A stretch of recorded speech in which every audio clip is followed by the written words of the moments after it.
તો ગુજરાતમાં ઈ ગ્રામ વિશ્વગ્રામ પ્રોજેક્ટના કોન્ટ્રાક્ટના કર્મચારીઓને છૂટા કરવામાં આવ્યા છે અને એને લઈ વિરોધ જોવા મળી રહ્યું છે। ત્યારે સુરેન્દ્રનગર જિલ્લા પંચાયત કચેરી ખાતેથી જે કર્મચારીઓને છૂટા કરાયા તેમાં રોષ જોવા મળ્યો। અંદાજે અહીંયા 60 કરતાં વધારે એવા કર્મીઓ છે જેમને નોકરીમાંથી કાઢી મુકાયા છે। ત્યારે વર્ષ 2007થી આ તમામ કર્મચારી કામગીરી કરી રહ્યા છે, જેમની હાલત હવે કફોડી થઈ છે। કર્મચારીઓને છૂટા કરવાનો નિર્ણય પરત ખેંચી પરત લેવાય તેવી માંગ છે।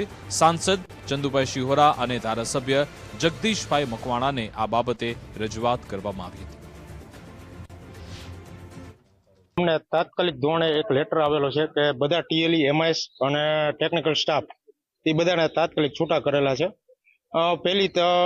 પહેલી જ ફેબ્રુઆરી થી બધાનો આ કાર્યક્રમ સમાપ્ત થાય છે। આવી તાત્કાલિક સરકાર એજન્સીનો આવો નિર્ણય છે, તો અમારી સરકારને એવી નમ્ર વિનંતી છે કે આ પ્રોજેક્ટ કાયમી કન્ટિન્યુ રાખે અને અમને બધાને જે હોદ્દા ઉપર છે એ બધાને કાયમી રાખે। અમે ઈ ગ્રામ પ્રોજેક્ટમાં છેલ્લા 2007 થી કામ કરી રહ્યા છીએ। એમાં જુદા જુદા હોદ્દા ઉપર છીએ, એમઆઈએસ, ટીએલઈ, પછી ટેકનિકલ આસિસ્ટન્ટ, 15માં નાણાં પંચ।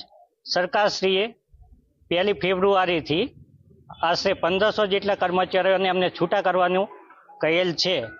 તો અમારી આજીવિકાનું